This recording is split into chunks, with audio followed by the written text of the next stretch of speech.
All right, so we're going to start off. Thank you, Dr. Grisham, for everything going on this. This would be sprints 5 and 6 individual progress update. The previous individual progress update, I kind of didn't really do certain aspects that you asked or was kind of confused on certain aspects. So I tried to really look over the template, which is right here, and where I missed points. So I'm going to be really addressing those kind of in this presentation. So mainly I missed points on the minutes, the GitHub check-in, the code highlights. So I'm going to go straight into that and kind of go into the presentation. So breakdown of labor. This is our final and concluding sprints. So everything's kind of wrapping up. So everything should either be completed or is completed. And luckily for us, we were kind of ahead of the ball. We worked really well together, and I'm super blessed for our group. Super thankful.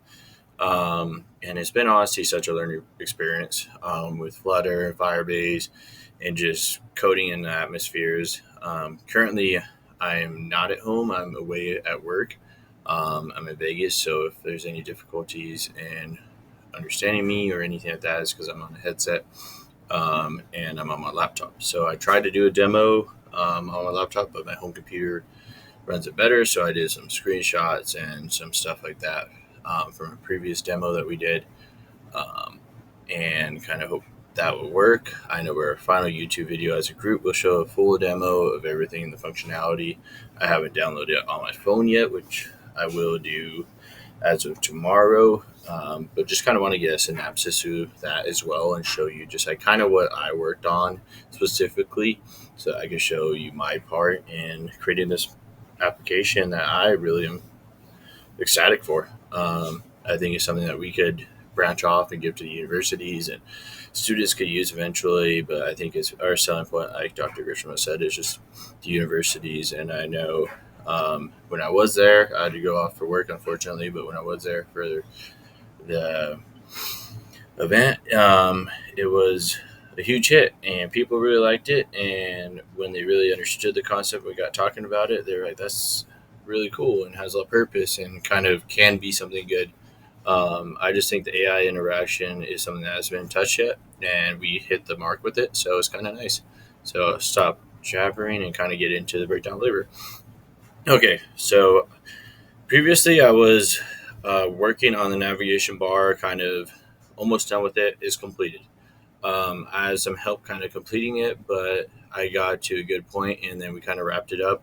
But overall, the work was done by myself. I just needed a couple of implementation and fixing some error codes that I was getting. And the completed story points would be 8. And I worked on that, I would say, at minimum 5 hours. I think I'm going low on that, but I just wanted to lowball it rather than overball it. Final wrap up issues we kind of all worked on together to make it user friendly, kind of just fix up everything. Kind of what you told us was to kind of make everything more user friendly, more it was kind of cluttered in a sense, I thought. It didn't have a good flow, so we got rid of a lot of windows and kind of made it kind of flow from one screen to the next, especially as you're progressing to your recordings or to your screenshots of whatever you may want transcribed. So that was around 6 hours of individual my work put into that, but I know our group just kind of gunned it out on that one. It really, really worked hard on kind of making it user friendly and look nice. Overall, it flows well and looks nice. It's a great application, in my opinion. So then the functionality, this is what my final project was, to kind of just make the fix the bugs, fix everything, kind of make it really, really come together as well. But this is more with the code, and this is more kind of with the visual and everything like that. So there's a key difference between functionality and final wrap up issues, and that final wrap up issues is just doing the cleaning work. Functionality is kind of making sure the app doesn't break on us. That if we need to test it, which we were getting errors, and we would try to do different things. We get errors. That's kind of where it comes into play with the functionalities, testing the errors, kind of fixing the errors, seeing where we're going wrong. And that took a lot of work. It took me around 12 hours. So, and then I will go to the demo. Okay, so currently it's not working on this computer. It works on my home computer.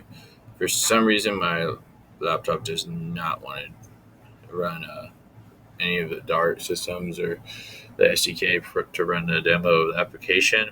That's why I'd rather just get it on my phone, but for my home computer. But I'm currently out of town, so I could just point out some of the stuff that we kind of did and I did specifically. So the navigation bar, a lot of these key features were things that I worked on. The functionality part of it, the screen implementation to how it flows and how it's set up was also done by me. And also the key, like today at the top, the date, just the overall appearance and stuff like that, I kind of changed up to make it look a little bit more user friendly. And ultimately, they kind of implemented more of the kind of AI implementation. I did more of the visual kind of stuff and the overall appearance and how it progresses through. So you'd click a button, say you click settings, it takes you there. How does it set up? Navigation bar on the bottom. I think it's really cool progressing that we're going to implement pick a file and from URL. We do not have that currently implemented, but I thought it was cool that they wanted to kind of try this, and I was all for it. But yeah, that is kind of where I come into play, is the functionality part of it, kind of making sure it flowed, the look of it, the progression to start recording, to popping out and saying generate note summary, and then it either saying save or retry. Just making it kind of go from one screen to the next, because before you'd have to do too many clicks. It's kind of confusing, kind of be all over the place, to be honest. Okay, so that's kind of the demo, and then we'll go into the GitHub. Let's get verification. Okay, so in this is where I would talk about what I did specifically with the code. And functionality code refers to the code that defines the behavior of an application or specifically feature within it. And Flutter functionality can be implemented using widgets, which is what I use and what we as a group use. To create the Flutter for this, we identified the functionality we wanted.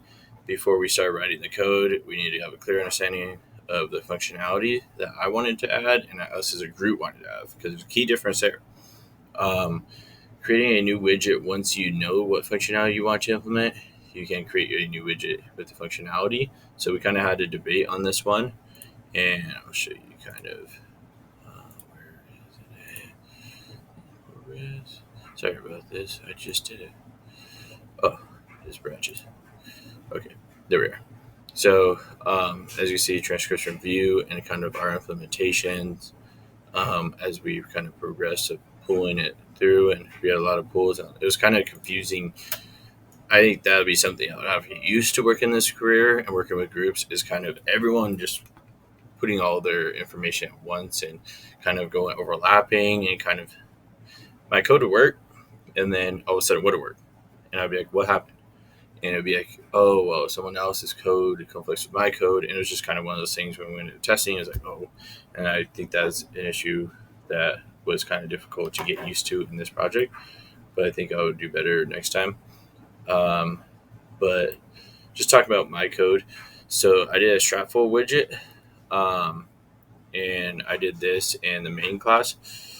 So let's go here. Let's go to iOS, to Flutter.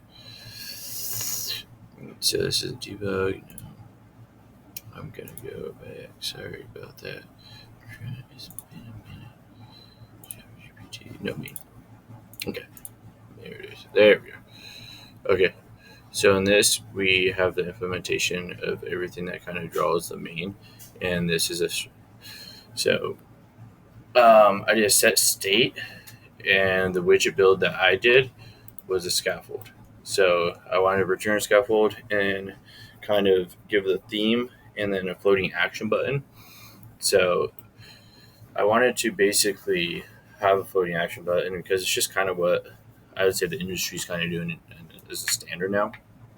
And then I wanted to kind of also add a widget for the application to run app, which I think is a key feature when you're kind of doing that, and everything in the aspect of running over the implementation. And ChatGPT. there's a couple in here that I worked on too. Yeah, the drawer. So I worked on the drawer. I basically helped implement that. I worked on the chat runner, which is a transcription. This was a huge one for my, as I discussed before, with the transcription view and kind of working on that. Um, so it's just kind of been honestly bouncing around this last one, throwing everything together and kind of um, not just working on one thing, but working at the app in total. So that's a different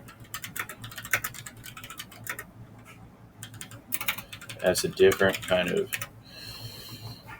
just being and just kind of it's been a lot, but it's been a good lot, and it's been a process that I'm super grateful for.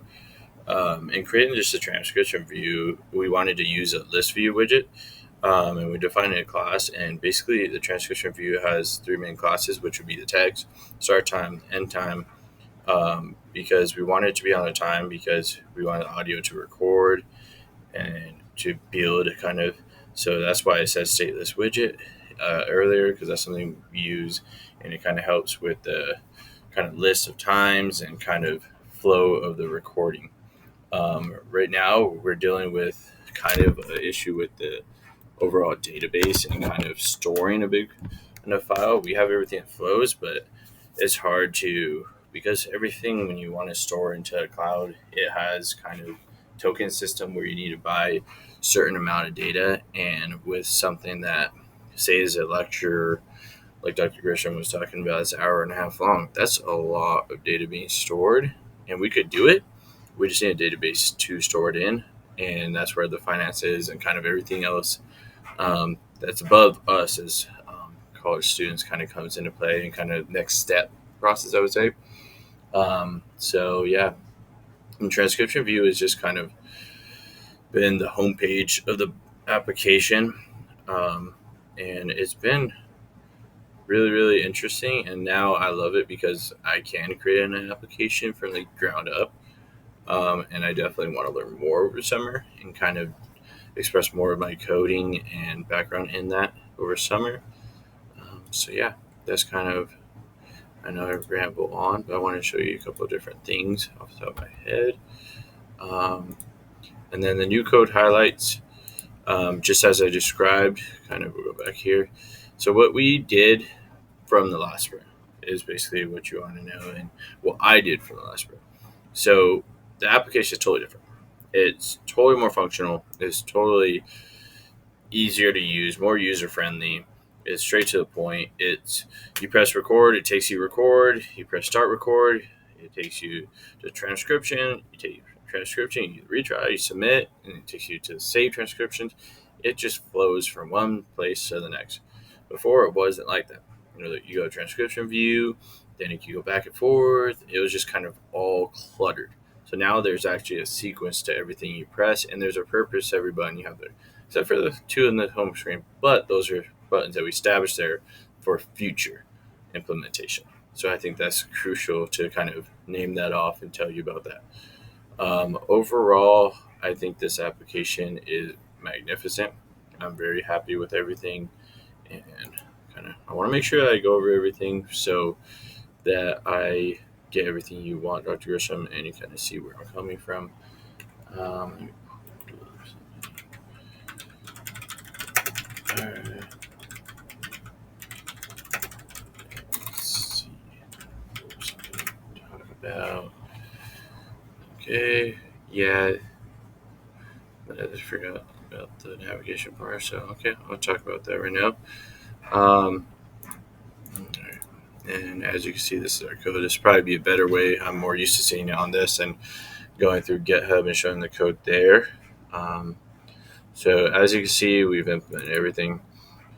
So here would be the app view, authentication, home view, or main. So the home view is kind of where I dabbed a lot of my time into, and along with the app view, authentication, the Flutter dot, kind of just making sure everything transcribed and everything flowed perfect. So let me go to the main dart. Yeah, and then authentication. I'll add these. Okay, so Talk about the navigation bar. So I wanted just a simple bottom navigation bar. So we implemented new code to kind of do that, and this was kind of in the widget list. So we used a widget list, and then we did current index. So the bottom navigation bar basically has an icon with text. Simple, easy. Click icon, takes you to it. Before, simple, home, notes, settings, etc. So in the widget, I use a scaffold of our application, and then I set the current index to a selected page. And then on that, I would define on tap. So it's a callback function that updates the current index variable when the user taps a navigation item on the screen. So, and then finally, the navigation bar widget each represents a navigation item that we assign to the specific functionality. So that's why I had navigation functionality, because it kind of coincide with one another. When we run the application, we want to see a navigation bar at the bottom of the screen because it's just user friendly. And then we always want to see either bottom or top, kind of the main functionality of where, because that's where the user's kind of eyes naturally go. So that's where this kind of all comes into play. And as you can see, we list everything out and kind of make it flow nice, and login features, everything like that, app view, everything that we want to implement with the text ad. So that's kind of where we're at, and kind of just overall, I think it's been a great experience. And I kind of just feature advice for other people is just to kind of explore. I never explored application coding before this. I was just genuinely coding to code for class. And I am personally more of a web developer. I like to design in HTML and CSS, and want to do front house and back house. But it's interesting to know this, and it's useful to know this, and to be able to build applications and implement the code that we have been learning for so long, and we have been working so hard in class. So I just want to thank you, Dr. Grisham. It's been such a pleasure, and I'm very grateful and lucky. I'll stop the recording there because I don't want to keep our ramble on, but thank you.